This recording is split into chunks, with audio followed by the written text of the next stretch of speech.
ವಿಧಾನಸೌಧದ ಒಳಗಡೆ ಕೆಲವು ದೇಶದ್ರೋಹಿಗಳು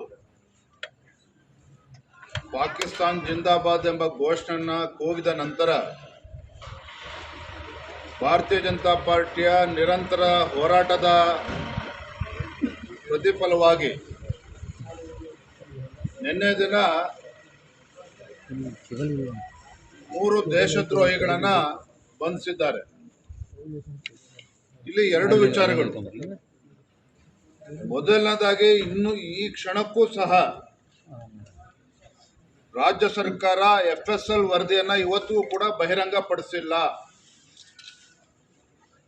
ಎಲ್ಲೋ ಒಂದು ಕಡೆ ಖಾಸಗಿ FSL ರಿಪೋರ್ಟ್ ಬಹಿರಂಗ ಆಗಲಿಲ್ಲ ಅಂತ ಹೇಳಿದ್ರೆ ಇನ್ನೂ ಕೂಡ ಈ ದೇಶದ್ರೋಹಿಗಳನ್ನು ಬಂಧಿಸೋದಕ್ಕೆ ರಾಜ್ಯ ಸರ್ಕಾರ ಮೀನಮೇಷ ಎಣಿಸ್ತಾ ಇತ್ತು ಅಂತ ಕಾಣ್ತದೆ. So what is stopping the state government? ಯಾವ ಕಾರಣಗಳಿಂದಾಗಿ ಇವತ್ತು ಕೂಡ ರಾಜ್ಯ ಸರ್ಕಾರ FSL ರಿಪೋರ್ಟ್ ಅನ್ನ ಬಹಿರಂಗಗೊಳಿಸೋದಕ್ಕೆ ಸಾಧ್ಯ ಆಗ್ತಾ ಇಲ್ಲ? ಇದಕ್ಕೆ ನಮಗೆ ಉತ್ತರವನ್ನು ನೀಡಬೇಕು.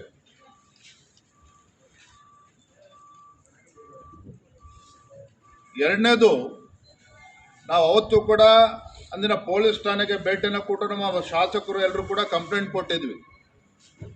ಆದರೆ ಯಾರಿದ್ರಲ್ಲಿ ಪ್ರಮುಖ ಪಾತ್ರಧಾರಿಗಳು, ಸೂತ್ರಧಾರಿಗಳು, ಈ ದೇಶದ್ರೋಹಿ ಚಟುವಟಿಕೆಯಲ್ಲಿ ಭಾಗವಹಿಸಿರ್ತಕ್ಕಂಥ ಪಾಕಿಸ್ತಾನ್ ಜಿಂದಾಬಾದ್ ಅಂತೇಳಿ ಘೋಷಣೆ ಮಾಡಿರ್ತಕ್ಕಂಥ ದೇಶದ್ರೋಹಿಗಳಿಗೆ ಸೂತ್ರಧಾರಿಗಳು ಯಾರು, ಪಾತ್ರಧಾರಿಗಳು ಯಾರು? ಪ್ರಮುಖರಾಗಿರ್ತಕ್ಕಂಥ ರಾಜ್ಯಸಭಾ ಸದಸ್ಯರಾಗಿ ಆಯ್ಕೆ ಆಗಿರ್ತಕ್ಕಂಥ ನಾಸಿರ್ ಹುಸೇನ್ ಅವರ ಹೆಸರನ್ನೇ ಇವತ್ತು ಪೊಲೀಸರು ಕೈ ಬಿಟ್ಟಿರ್ತಕ್ಕಂಥದ್ದು ಮೇಲ್ನೋಟಕ್ಕೆ ಕಾಣ್ತಾ ಇದೆ. ನಾನಿವತ್ತು ರಾಜ್ಯ ಸರ್ಕಾರವನ್ನು ಒತ್ತಾಯ ಮಾಡ್ತೇನೆ, ನಾಸಿರ್ ಹುಸೇನ್ ಅವರನ್ನು ಕೂಡ ಅಪರಾಧಿ ಅಂತೇಳಿ ಅವರನ್ನು ಕೂಡ ಅಕ್ಯೂಸ್ ನಂಬರ್ 4, ಯಾಕೆಂದ್ರೆ ಅಕ್ಯೂಸ್ ನಂಬರ್ 1, 2, 3 ಆಗಲೇ ಗೊತ್ತಾಗಿದೆ. ರಾಜ್ಯಸಭಾ ಸದಸ್ಯ, ಕಾಂಗ್ರೆಸ್ ಪಕ್ಷದ ರಾಜ್ಯಸಭಾ ಸದಸ್ಯರಾಗಿ ಆಯ್ಕೆ ಆಗಿರ್ತಕ್ಕಂಥ ನಾಸಿರ್ ಹುಸೇನ್ ಅವರನ್ನು ಸಹ ಅಪರಾಧಿ ಅಂತೇಳಿ ಪೊಲೀಸರವ್ರನ್ನ ಪರಿಗಣಿಸಿ ಕಾನೂನಿನ ಪ್ರಕಾರ ಸೂಕ್ತ ಕ್ರಮವನ್ನು ಕೈಗೊಳ್ಳಬೇಕು ಅಂತೇಳಿ ನಾನು ರಾಜ್ಯ ಸರ್ಕಾರಕ್ಕೆ ಈ ಸಂದರ್ಭದಲ್ಲಿ ಒತ್ತಾಯವನ್ನು ಮಾಡ್ತಾ ಇದ್ದೇನೆ. ಒಬ್ಬ ಜನಪ್ರತಿನಿಧಿ, ಒಬ್ಬ ರಾಜ್ಯಸಭಾ ಸದಸ್ಯ ಆಗ್ತಕ್ಕಂಥವನು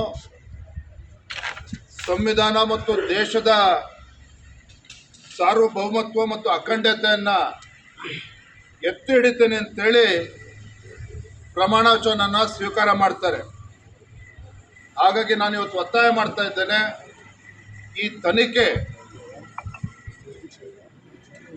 ಈ ತನಿಖೆ ಸಂಪೂರ್ಣವಾಗಿ ಪೂರ್ಣಗೊಳ್ಳೋದ್ರ ಒಳಗೂ ಸಹ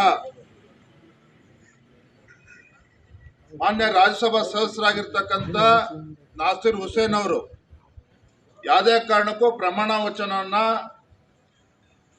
ತೆಗೆದುಕೊಳ್ಬಾರ್ದು. ಭಾರತೀಯ ಜನತಾ ಪಾರ್ಟಿ ರಾಜ್ಯಸಭಾದ ಅಧ್ಯಕ್ಷ ಆಗಿರ್ತಕ್ಕಂಥ ಉಪರಾಷ್ಟ್ರಪತಿಗಳಿಗೂ ಕೂಡ ನಾವು ಪತ್ರವನ್ನು ಬರೀತೇವೆ ಇವತ್ತನೇ. ಯಾವುದೇ ಕಾರಣಕ್ಕೂ ಈ ತನಿಖೆ ಸಂಪೂರ್ಣವಾಗಿ ಪೂರ್ಣಗೊಳ್ಳೋದ್ರ ತನಕ ಈ ವಿಚಾರದಲ್ಲಿ ಅವರಿಗೆ ಪ್ರಮಾಣ ವಚನವನ್ನು ಬೋಧನೆ ಮಾಡಬಾರ್ದು ಅಂತ ಸಹ ನಾವು ಇವತ್ತು ಒತ್ತಾಯವನ್ನು ಮಾಡೋರಿದ್ದೇವೆ, ಪತ್ರವನ್ನು ಕೂಡ ಬರೆಯೋರಿದ್ದೇವೆ. ನಾನು ರಾಜ್ಯದ ಮುಖ್ಯಮಂತ್ರಿಗಳಿಗೆ ಮತ್ತು ಕಾಂಗ್ರೆಸ್ ಪಕ್ಷಕ್ಕೆ ನಾನು ಒತ್ತಾಯವನ್ನು ಮಾಡ್ತಾ ಇದ್ದೇನೆ, ನೀವು ನಿಜವಾಗ್ಲೂ ಕೂಡ ಪ್ರಾಮಾಣಿಕರಿದ್ದರೆ, ತಾವು ನಿಜವಾಗ್ಲೂ ಸಹ ದೇಶ ಪ್ರೇಮಿಗಳು ಆಗಿದ್ದೇ ಆದರೆ ಈ ವಿಚಾರವನ್ನು ಗಂಭೀರವಾಗಿ ತೆಗೆದುಕೊಂಡು, ಈ ಪ್ರಕರಣವನ್ನು ಗಂಭೀರವಾಗಿ ತೆಗೆದುಕೊಂಡು ಈ ಪ್ರಕರಣದಲ್ಲಿ ಅವರು ನಿರ್ದೋಷಿಯಾಗಿ ಹೊರಗೆ ಬರಬೇಕು. ಅಲ್ಲಿವರೆಗೂ ಸಹ ಇದಕ್ಕೆ ಅವಕಾಶನ ಕೊಡಬಾರ್ದು ಅಂತೇಳಿ ನಾನು ಒತ್ತಾಯವನ್ನು ಮಾಡ್ತಾ ಇದ್ದೇನೆ.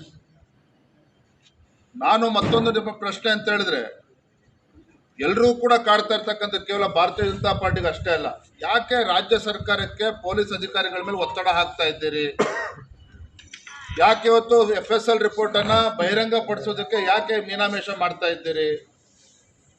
ಹಾಗಾಗಿ ಈ ವಿಚಾರವನ್ನು ಇನ್ನೂ ಕೂಡ ಹೆಚ್ಚು ಗಂಭೀರವಾಗಿ ತೆಗೆದುಕೊಳ್ಬೇಕು ಅಂತೇಳಿ ರಾಜ್ಯ ಸರ್ಕಾರಕ್ಕೆ ನಾವು ಒತ್ತಾಯವನ್ನು ಮಾಡ್ತಾ ಇದ್ದೇವೆ.